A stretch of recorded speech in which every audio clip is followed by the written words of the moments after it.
Donc, on lit dans les Actes des Apôtres au chapitre 2, puis on va lire du verset 1 jusqu'au verset 21.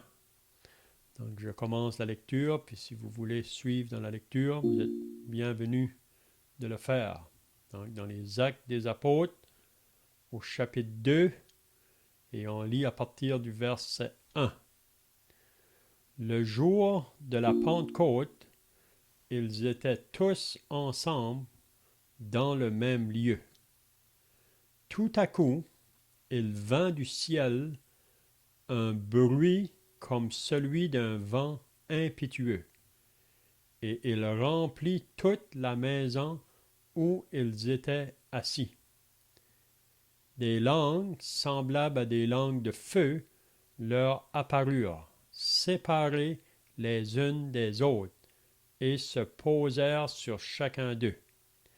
Et ils furent tous remplis du Saint-Esprit et se mirent à parler en d'autres langues selon que l'Esprit leur donnait de s'exprimer.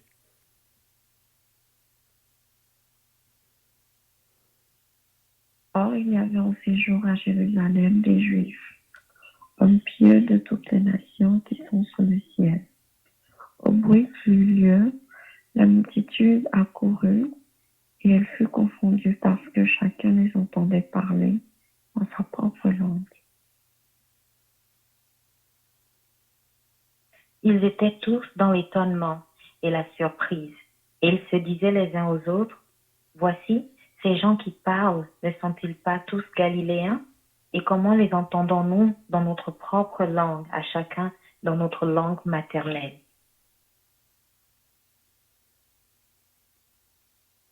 Parthes, Mèdes, Élamites, ceux qui habitent la Mésopotamie, la Judée, la Cappadoce, le Pan, l'Asie, la Phrygie, la Pamphylie, l'Égypte, le territoire de la Libye voisine de Cyrène, et ceux qui sont venus de Rome, juifs et prosélytes, crétois et arabes, comment les entendons-nous parler dans nos langues des merveilles de Dieu?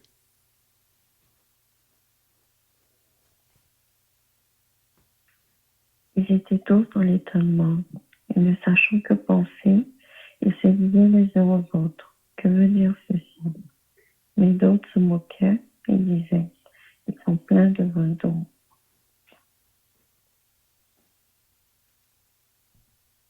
Alors Pierre, se présentant avec les 11, éleva la voix et leur parla en ces termes. Hommes juifs, et vous tous qui séjournez à Jérusalem, sachez ceci, et prêtez l'oreille à mes paroles. Ces gens ne sont pas ivres, comme vous le supposez, car c'est la 3e heure du jour.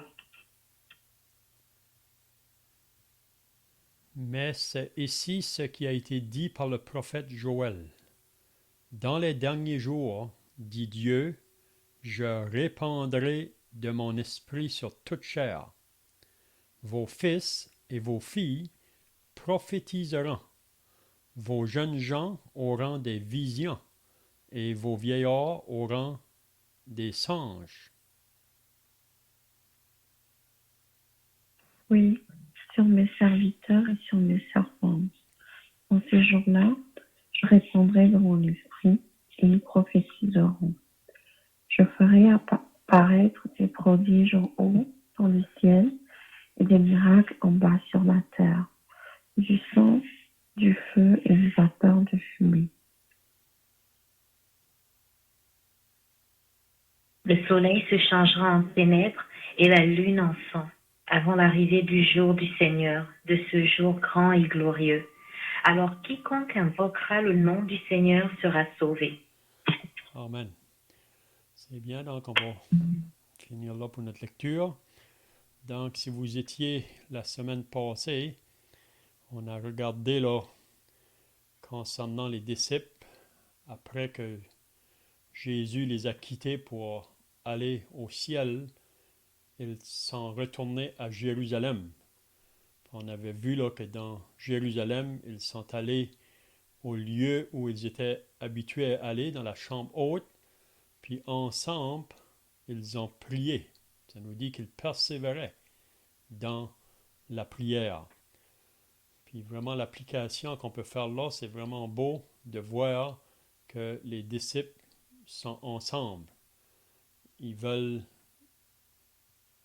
prier ensemble.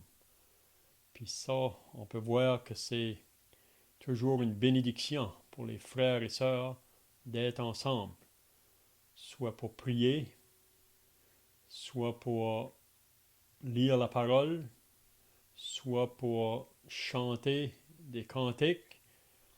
C'est toujours bien d'avoir de la communion les uns avec les autres. On sait que dans les temps que nous sommes présentement, là, avec la pandémie, c'est peut-être plus difficile à se faire, mais s'il y a des occasions, c'est bien que chacun de nous, frères et sœurs, qu'on puisse être avec d'autres croyants. On ne voit jamais dans la parole de Dieu des croyants qui vont être seuls. Ce n'est pas la volonté de Dieu qu'on soit seul. Il veut qu'on puisse être ensemble. Même on va voir ça là, dans le chapitre 2 plus tard, là, que les premiers chrétiens, ça nous dit, ils persévéraient dans l'enseignement des apôtres, dans la communion fraternelle, dans les prières et dans la fraction du pain. Donc on voit 4 choses que les premiers chrétiens pratiquaient là, ou persévéraient dedans. Donc on avait vu aussi la semaine passée que Pierre s'avait levé au milieu des autres pour leur dire qu'il faut choisir un homme qui va remplacer Judas. Vous vous rappelez que Judas, c'est celui qui avait trahi le Seigneur Jésus, même qu'il avait vendu pour 30 pièces d'argent. Puis ensuite, on sait ce qui s'est passé. Après qu'il avait livré Jésus, il a eu des remords, puis il a été donné, remettre l'argent, puis il est parti se pendre. C'est ça qui a été la fin de Judas. Puis on sait qu'une des raisons, Judas aimait l'argent. Donc l'argent était plus important pour lui que le Seigneur Jésus. Mais l'argent vraiment l'a amené dans sa perdition. Donc on avait vu qu'ils ont choisi un autre pour le remplacer qui s'appelait Matthias. Puis on avait dit qu'ils avaient fait ça vraiment dans la prière. Ils ont demandé au Seigneur qui était celui qu'ils devaient désigner là. Parce qu'il y en avait 2 qu'ils avaient choisis, mais ils devaient en choisir un pour remplacer Judas. Puis on avait dit la semaine passée que l'autre qui avait été aussi nommé là, Joseph appelé Barsabas, ça nous dit surnommé Justus, mais on voit que lui n'a pas eu aucune jalousie. Il a accepté vraiment que Matthias a été choisi. Donc, ce soir, on arrive au chapitre 2, puis qu'est-ce qu'on va regarder aujourd'hui? C'est concernant ce qui s'est passé le jour de la Pentecôte. Puis, il faut se rappeler là que Jésus avait fait une promesse à ses disciples avant de les quitter. Puis j'aimerais peut-être qu'on irait dans l'évangile de Jean pour lire à propos de cette promesse, parce que c'est vraiment ça qu'on va regarder ce soir, cette promesse-là qui a été accomplie. Puis c'est pour ça que c'est bien que nous avons les actes des apôtres, parce que si on n'avait pas les actes des apôtres, on ne pourrait pas voir là ce que Jésus les avait promis si c'était arrivé. Mais on va le voir ce soir dans les actes. On va aller dans Jean au chapitre 14, puis j'aimerais de lire quelques versets dans Jean en ce qui concerne la promesse que Jésus a faite à ses disciples avant de partir. Donc Jean 14, et on pourrait lire à partir du verset 15, il dit, en parlant à ses disciples, « Si vous m'aimez, gardez mes commandements. Et moi, je prierai le Père, et il vous donnera un autre consolateur, afin qu'il demeure éternellement avec vous. Puis il nous dit qui est ce consolateur. L'Esprit de vérité, que le monde ne peut recevoir parce qu'il ne le voit point et ne le connaît point. Mais vous, vous le connaissez, car il demeure avec vous et il sera en vous.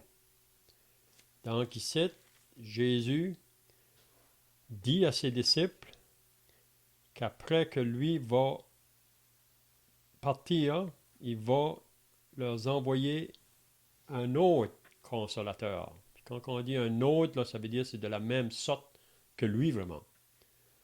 Puis cet autre consolateur, il nous dit qui est cet autre consolateur, c'est vraiment l'Esprit de vérité ou le Saint-Esprit. Il dit que le monde ne peut recevoir parce qu'il ne le voit point. Mais il dit, mais vous, vous le connaissez, car il demeure avec vous et il sera en vous. Donc, Jésus leur dit que ce consolateur ou l'Esprit de vérité, il va faire sa demeure en eux, c'est-à-dire dans les disciples. Maintenant, pour lire le verset 26, si quelqu'un veut lire là, le verset 26, juste peut-être qu'au verset, on peut y aller jusqu'au verset 31, si quelqu'un veut lire.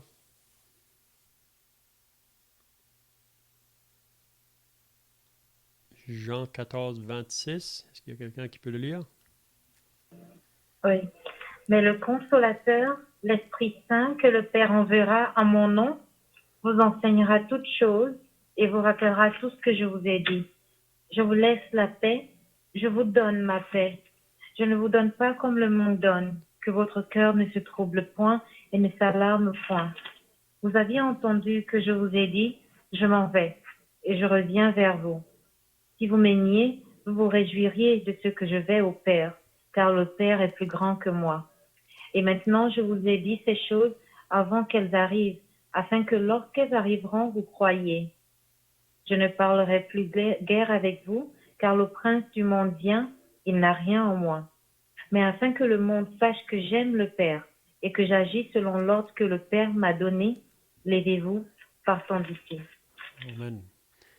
Donc ici, si vous avez remarqué, Jésus dit au verset 26, en parlant encore du consolateur, il dit, mais le consolateur, l'Esprit Saint, que le Père enverra en mon nom. Puis là, il dit vraiment qu'est-ce que ce consolateur-là va faire quand il va venir parmi eux. Il vous enseignera toutes choses et vous rappellera tout ce que je vous ai dit. Donc, quand il va venir, c'est lui vraiment qui va leur enseigner toutes choses, qui va leur révéler vraiment les pensées de Dieu et les voies de Dieu dans le but qu'eux-mêmes vont le transmettre à d'autres.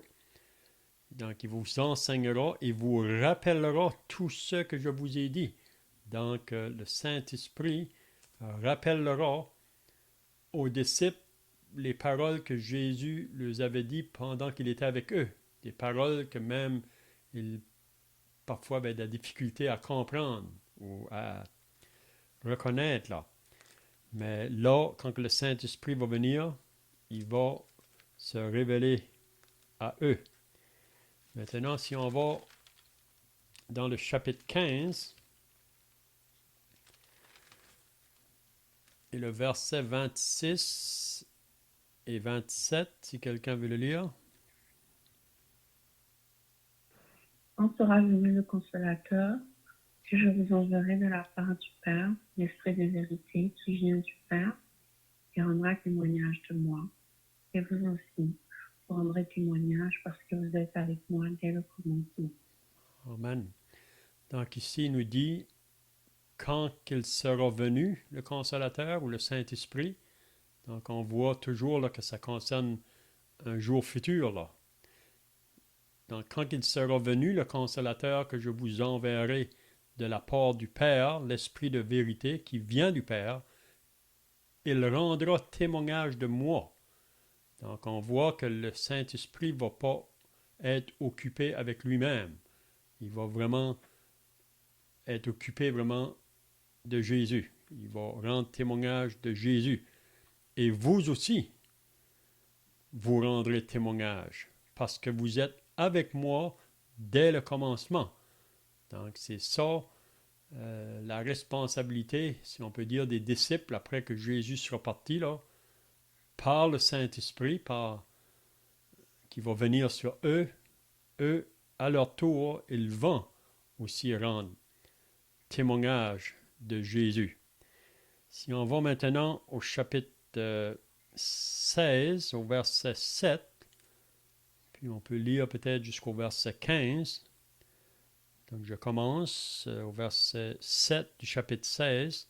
Cependant, je vous dis la vérité. Il est avantageux que je m'en aille. Car si je ne m'en vais pas, le Consolateur ne viendra pas vers vous. Mais si je m'en vais, je vous l'enverrai. Et quand il sera venu, donc il nous dit encore qu'est-ce qu'il va faire, ce Consolateur-là, ou l'Esprit Saint, il convaincra le monde en ce qui concerne le péché, la justice et le jugement. En ce qui concerne le péché, parce qu'il ne croit pas en moi.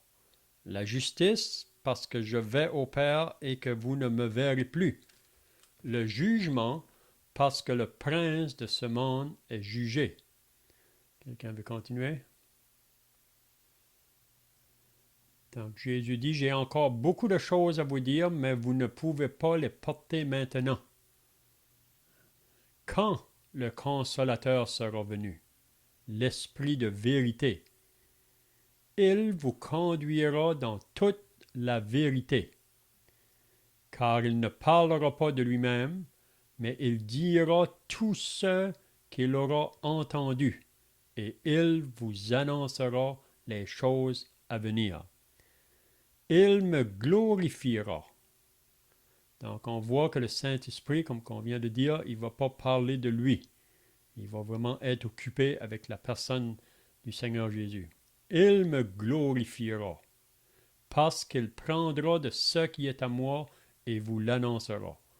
Tout ce que le Père a est à moi, c'est pourquoi j'ai dit qu'il prend de ce qui est à moi et qu'il vous l'annoncera. Donc, on voit ici la promesse que Jésus a donnée à ses disciples quand ils se trouvaient là dans la chambre haute. Puis ça, c'est vraiment 50 jours avant ce jour qu'on va voir ce soir, là, le jour de la Pentecôte. 50 jours avant. Parce que le jour de la Pentecôte, c'est toujours, se faisait 50 jours après le début de la Pâque. Donc, Jésus leur a fait une promesse, qu'il allait leur envoyer un autre consolateur, puis ce consolateur-là, c'est le Saint-Esprit. Donc, on avait dit quelques semaines passées, dans l'Ancien Testament, on voit Dieu qui agit, Dieu le Père. Quand on arrive dans les Évangiles, on voit Dieu le Fils qui agit. Mais dans les Actes des Apôtres, là, on voit la venue du Saint-Esprit qui va agir au travers les apôtres. Parce que si vous vous rappelez, au chapitre 1, on avait lu au commencement là, que Luc, quand il a écrit les Actes des Apôtres, là, il disait au verset 1, « J'ai parlé dans mon premier livre de tout ce que Jésus a commencé de faire et d'enseigner dès le commencement. » Donc, il faut souligner ça. Jésus a commencé de faire et d'enseigner dès le commencement. Donc, Jésus a commencé, mais cela va se poursuivre avec ses disciples après que lui va être parti au ciel. Puis comment que ses disciples vont être capables de pouvoir communiquer, si on peut dire, la pensée de Dieu ou même s'ils vont être capables de témoigner de la part de Dieu concernant le Fils, ils ont besoin de cette puissance-là, là, le Saint-Esprit. C'est ça qu'on avait vu dans le chapitre 1 là aussi, au verset 8, quand que Jésus leur disait, avant qu'il est parti au ciel, là, vous allez recevoir une puissance, le Saint-Esprit survenant sur vous. Et donc, le Saint-Esprit, c'est pas une énergie seulement, c'est vraiment une personne, mais elle va venir, il va venir, puis il va venir faire son habitation en eux, puis c'est par le Saint-Esprit vraiment qu'ils vont être capables de parler concernant le Christ. C'est par le Saint-Esprit qu'ils auront cette puissance-là pour pouvoir le faire. Donc ce soir, qu'est-ce qu'on va voir? C'est le jour que le Saint-Esprit est arrivé. Okay? Puis peut-être qu'on pourrait dire aussi concernant le jour de la Pentecôte, là, c'est pas quelque chose qui est nouveau, cela. C'est des fêtes qui étaient pratiquées concernant le peuple d'Israël dans l'Ancien Testament. Si vous vous rappelez, dans le Lévitique, il y a 7 fêtes que les enfants d'Israël pratiquaient à chaque année. Puis on sait que la fête de la Pentecôte, c'était vraiment la 4e fête. Puis comme j'ai dit tout à l'heure, elle se faisait 50 jours après que la Pâque avait débuté. Parce qu'il y a la Pâque, ça c'est la première fête. La deuxième, c'est la fête des pains sans levain. Ça, c'était la deuxième fête. La troisième, c'est la fête des prémices. Ensuite, c'était la fête de la Pentecôte. Donc, c'est 50 jours après. Puis ensuite de ça, il y a 3 autres fêtes. La fête des trompettes, la fête des expiations et la fête des tabernacles. Donc, toutes ces fêtes-là, on lit ça dans le Lévitique 23, on peut trouver vraiment dans le Nouveau Testament que chaque fois qu'il y a des choses qui sont faites, là, ça pouvait s'associer même à la personne du Seigneur Jésus, parce qu'on sait que la Pâque, notre Pâque, c'est vraiment le Christ. Et c'est ça qui est notre Pâque. On ne va pas s'arrêter sur les fêtes, mais c'est juste pour dire ici que ce jour-là, là, quand que les disciples sont réunis, et après que Jésus les a quittés, on avait dit la dernière fois que pendant 40 jours, Jésus, après sa résurrection, les avait apparu. Mais après qu'il les a quittés, ils ont attendu. Jésus avait dit, vous allez attendre dans Jérusalem. Vous allez attendre concernant ce que je vous ai annoncé. Donc 10 jours après, c'est ce jour-ci. Le jour de la Pentecôte, ils étaient tous ensemble. Donc ça, c'est bien de souligner ça. Les disciples, ils sont tous ensemble. Vous savez, c'est un groupe qui est à part, qui sont toujours dans le monde, mais qui maintenant ne font plus partie du monde. Ils sont réellement un peuple choisi pour porter un témoignage pour Dieu.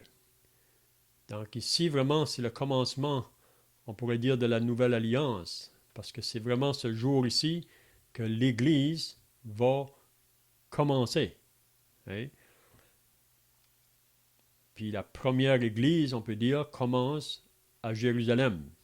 C'est là que la première Église va commencer. Donc le jour de la Pentecôte, ils étaient tous ensemble dans le même lieu. Donc c'est beau. Puis, probablement, il ne le mentionne pas ici, là, mais encore ensemble pour persévérer dans la prière. Mais là, il va arriver quelque chose pendant qu'ils sont dans ce lieu-là. Ça dit que tout à coup, il vint du ciel un bruit comme celui d'un vent impétueux. Donc ici, ils vont entendre un bruit qui vint du ciel, ça dit. Puis ce bruit-là, c'est comparé à un vent impétueux. Donc, c'est pas possible de ne pas entendre ce bruit-là. C'est un bruit qui se fait entendre, mais c'est comme un vent. Et ça nous dit, et il remplit toute la maison où ils étaient assis. Donc, pendant que les disciples sont là assis, vous pouvez vous imaginer d'être là, avec les 120, ça dit qu'ils étaient environ 120 dans apôtres, les disciples. Puis là, ça nous dit, ils entendent ce bruit-là qui vient du ciel, puis c'est comparé à un vent. Puis si vous vous rappelez que Jésus, quand il parlait à Nicodème, il a donné une illustration, puis il a comparé le Saint-Esprit comme le vent. Il dit le vent,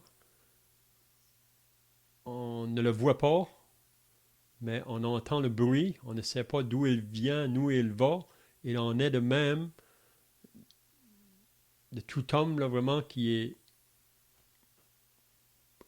quand le Saint-Esprit travaille avec une personne. Donc, on voit souvent que le Saint-Esprit est comparé au vent. On peut voir ça aussi dans Ézéchiel 37, là, si vous vous rappelez, concernant Ézéchiel qui a été amené dans une vallée d'ossements secs. Puis on sait que le Saint-Esprit est venu pour relever ces ossements-là qui étaient sans vie, si on peut dire.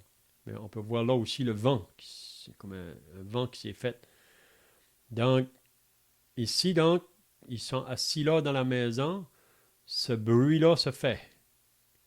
Puis qu'est-ce que ça dit après? Des langues semblables à des langues de feu leur apparurent. Donc, on peut s'imaginer des langues de feu, ça dit qu'ils leur ont apparu. Puis ces langues-là, ils ont toutes séparé les unes des autres et se posèrent sur chacun d'eux. Donc, on peut voir ces 120 disciples-là qui sont là assis, puis au-dessus de leur tête, il y a ces langues de feu. Et même quand que Jésus avait dit, là, même Jean-Baptiste avait annoncé ça, qu'il serait baptisé du Saint-Esprit. Donc, ici, on voit donc qu'est-ce qui se passe. Un vent qui représente le Saint-Esprit, mais aussi ces langues de feu qui viennent se poser sur eux autres.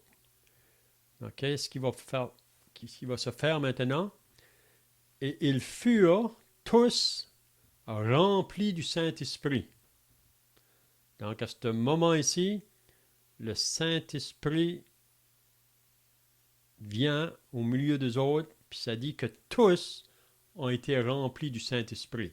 Ça ne dit pas qu'il y a seulement les 12 apôtres qui ont été remplis du Saint-Esprit. Ça dit que tous, ça veut dire les 120 qui se trouvaient là, étaient remplis du Saint-Esprit. Donc le Saint-Esprit est venu faire son habitation en eux. Puis, on ne peut pas avoir plus du Saint-Esprit. Okay? Le Saint-Esprit vient faire son habitation en nous. Le moment qu'une âme maintenant croit au Seigneur Jésus pour le recevoir comme Sauveur et Seigneur, on lit ça dans Éphésiens au chapitre 1, le Saint-Esprit vient faire son habitation en lui. Donc on ne peut pas avoir plus du Saint-Esprit. Puis qu'est-ce qu'il va faire que si on va être rempli du Saint-Esprit, aussi que le Saint-Esprit va être capable d'avoir ses effets dans notre vie, ça va être très important là, qu'on lui laisse la place, si on peut dire, et aussi qu'on ne permet pas dans nos vies des choses qui pourraient attrister le Saint-Esprit. Parce que la parole de Dieu nous dit dans Éphésiens qu'on peut attrister le Saint-Esprit. Puis comment qu'on peut le faire? C'est par le péché. Donc, si on permet du péché dans notre vie, le Saint-Esprit est en nous, mais il ne peut pas agir comme il voudrait agir. Donc, c'est pour ça que c'est important qu'on confesse le péché. Le moment qu'on est conscient qu'on a commis un péché, soit en parole ou en acte, ou même dans nos pensées, on devrait le confesser au Seigneur tout de suite. C'est ça que Jean nous dit dans son épître. Hein? Il dit, mes petits enfants, je vous ai écrit ces choses afin que vous ne péchiez point. Donc le désir de Dieu, c'est qu'on ne pêche point. Mais Dieu sait qu'on peut encore pécher parce qu'on a toujours cette nature charnelle en nous. Mais Dieu a fait une provision pour nous. Nous avons Jésus qui nous représente comme un avocat. Puis si quelqu'un a péché, il faut le confesser. Puis il est fidèle et juste pour nous pardonner. Donc, on peut attrister le Saint-Esprit. Même dans 1 Thessaloniciens 5, ça dit qu'on peut éteindre le Saint-Esprit. Donc, si on attriste ou on éteint le Saint-Esprit, c'est comme je viens de dire, le Saint-Esprit ne peut pas agir en nous comme qu'il voudrait là. Il y a quelque chose qui l'empêche, on peut dire.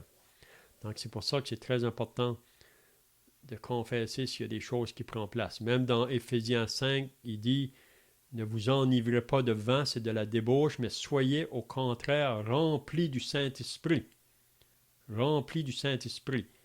Puis on voit dans Éphésiens, là, quand on est rempli du Saint-Esprit, avec quoi qu'on va être occupé. Et c'est vraiment les choses de Dieu qui vont prendre place dans nos vies. Donc ici, ça dit, donc ils furent tous remplis du Saint-Esprit. Donc ils ne pouvaient pas avoir plus. Et le Saint-Esprit prend sa place en eux puissamment. Puis on peut voir que les disciples sont vraiment prêts pour le recevoir. Puis qu'est-ce que ça dit après? Et ils furent tous et se mirent à parler en d'autres langues, selon que l'Esprit leur donnait de s'exprimer. Donc, qu'est-ce qu'on voit ici? C'est que ces disciples-là, qui sont remplis du Saint-Esprit, commencent à parler en d'autres langues. Mais pourquoi parler en d'autres langues? Puis ici, on va bien comprendre que c'est des langues intelligibles. C'est des langues qui est connues dans le monde de ce temps-là. Là. Et ce n'est pas une langue inconnue. Mais il nous dit aussi pourquoi qu'ils sont mis à parler en d'autres langues. Il nous dit après. Or, il y avait en séjour à Jérusalem des Juifs, hommes pieux, de toutes les nations qui sont sous le ciel.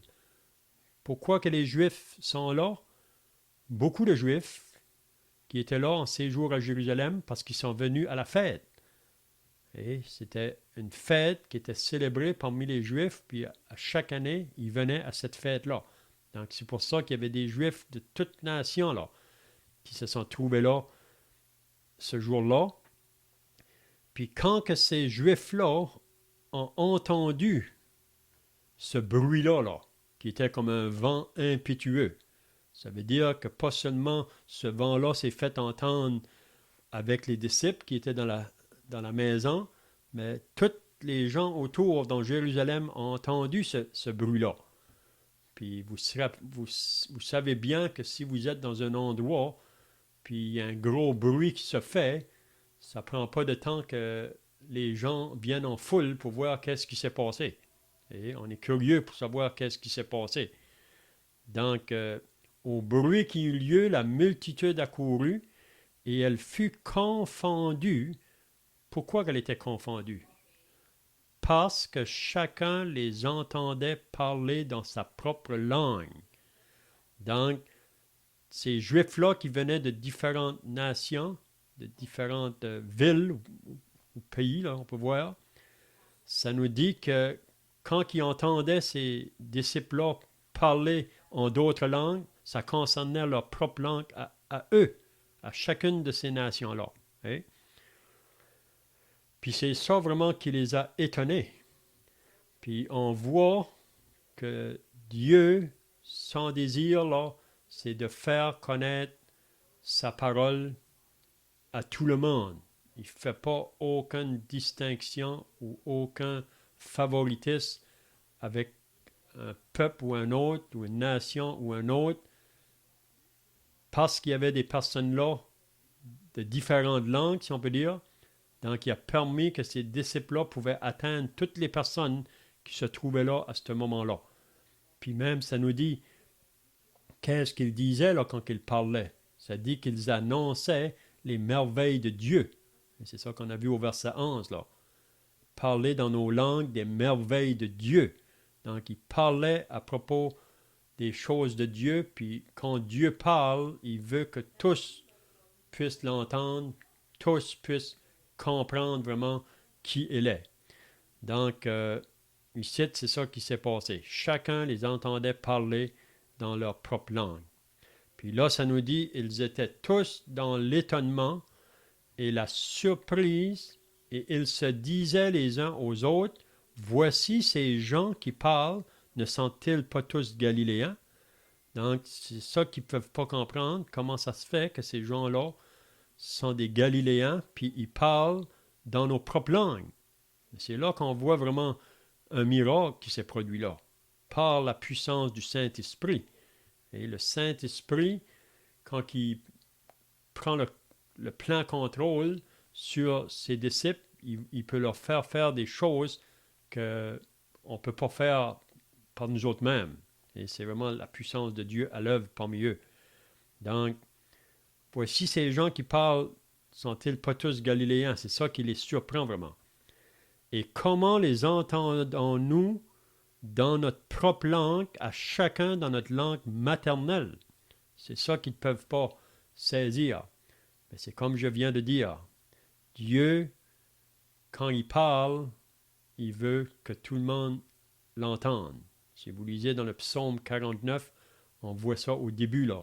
Il s'adresse à tous les habitants de la terre. Quand que Dieu veut nous parler ou nous faire connaître ses voix et ses pensées, si il envoie un serviteur, puis il arrive dans un endroit où les gens ne comprennent pas sa langue, donc il peut faire comme qu'il a fait ici, par le Saint-Esprit, lui donner leur langue juste à l'instant. Et c'est ça qui se faisait là au début. Puis là, il mentionne tous ces groupes-là de nations qui se trouvaient là. Il y avait les Parthes, les Mèdes, les Élamites, ceux qui habitent la Mésopotamie, la Judée, la Cappadoce, le Pan, l'Asie. Donc, il mentionne plusieurs nations qui étaient leur pays qui est représenté. Puis ça nous dit, et ceux qui sont venus de Rome, juifs et prosélytes, crétois et arabes. Puis encore là, ça nous dit, comment les entendons-nous parler dans nos langues des merveilles de Dieu? Donc, ils sont vraiment étonnés. Okay? Puis, on va voir que parmi ceux qui sont là, c'est pas tout le monde qui va croire. C'est pas tout le monde qui va se laisser, si on peut dire, comment je dirais, ils vont accepter là que c'est vraiment Dieu qui leur parle. Puis c'est toujours comme ça encore aujourd'hui. Et quand Dieu parle, il veut parler à la foule, mais c'est pas tout le monde qui sont prêts à l'accepter. Puis c'est ça qu'on voit juste après. Il dit, ils étaient tous dans l'étonnement et ne sachant que penser, ils se disaient les uns aux autres, que veut dire ceci? Puis le verset 13, qu'est-ce qu'il dit? Mais d'autres se moquaient. Donc, il y a toujours des moqueurs dans la foule. On va toujours trouver ça, des moqueurs. Et il disait, ils sont pleins de vin doux. Donc, pour ces moqueurs-là, ils prennent juste ça comme des gens qui sont sous, des gens qui ont trop bu. Et ils ne comprennent pas. Mais là, Pierre va se lever. Pierre va se lever. On voit que Pierre, un des 12, vous l'avez déjà remarqué probablement, que c'est toujours lui, on dirait, qui est le premier à parler ou à agir parmi les disciples.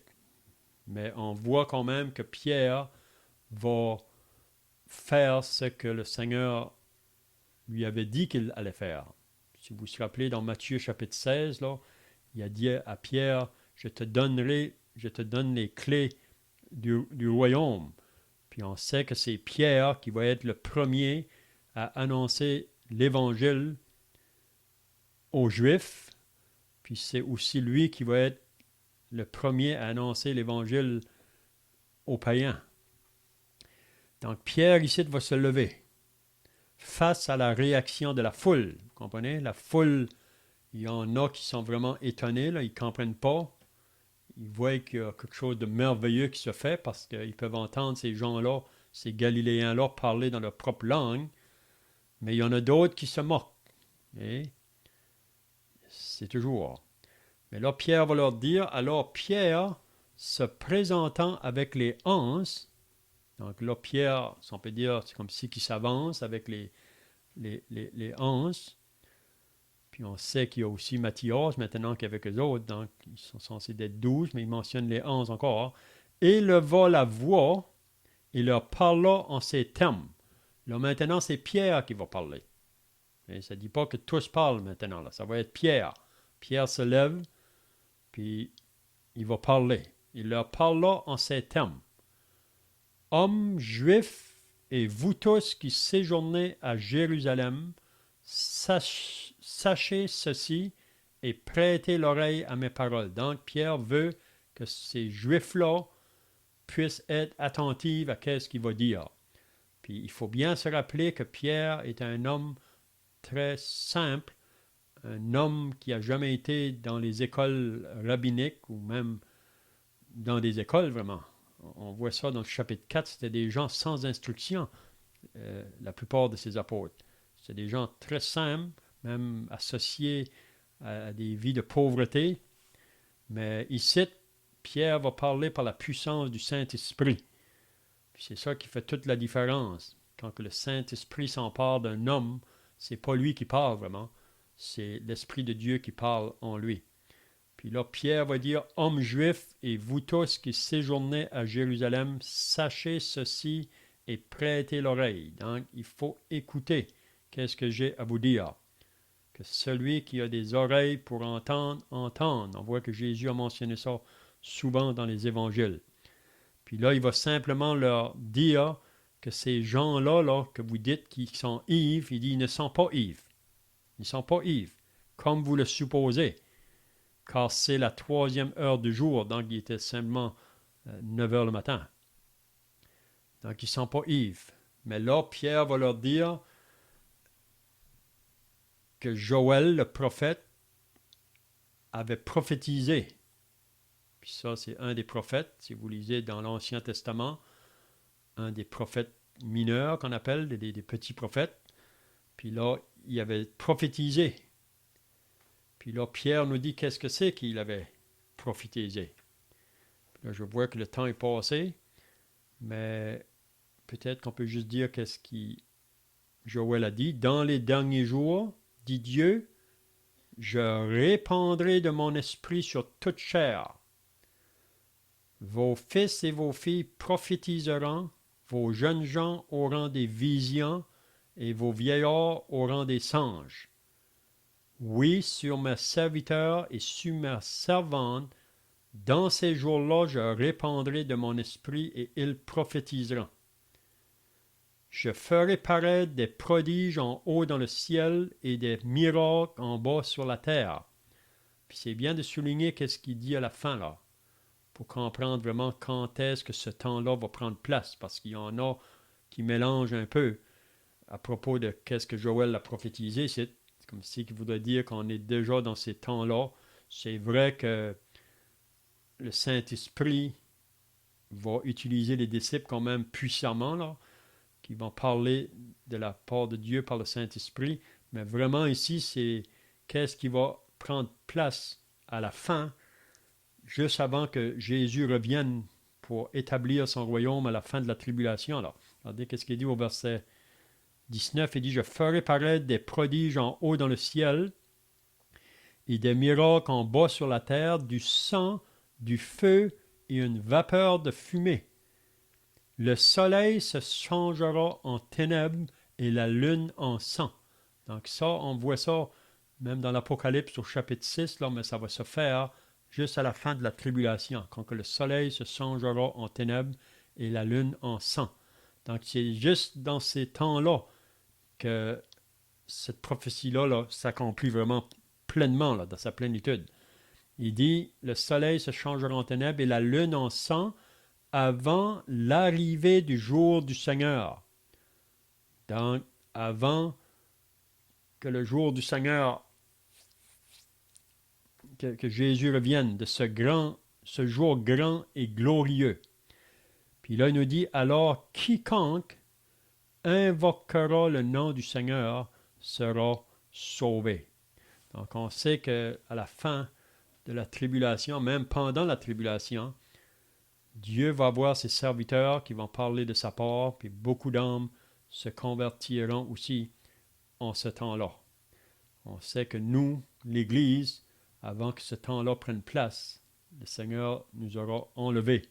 Puis dans ce temps-là, en ce moment-là, on sera avec lui dans sa présence. Donc on va arrêter là pour la lecture. Donc je ne sais pas si quelqu'un a des questions là, pour terminer, sinon on va terminer par la prière. Prions. Notre Dieu et notre Père, nous voulons encore te remercier et te rendre grâce pour ta parole que nous avons pu regarder ce soir. Nous réalisons ce jour de la Pentecôte, quand que le Saint-Esprit qui avait été promis par le Seigneur Jésus, qui allait venir sur eux, c'est ce jour-là qu'il s'est manifesté. Puis on sait qu'à partir de ce jour-là, les disciples vont être remplis du Saint-Esprit, et on va voir même par la suite comment qu'ils vont parler de la part du Seigneur Jésus, qu'ils vont être témoins pour parler de lui à tous, même face à beaucoup de persécutions. Donc nous voulons te prier ta bénédiction ce soir sur ceux qui étaient présents, et on te prie que ta parole soit une source de bénédiction pour chacun de nous, au nom du Seigneur Jésus. Amen.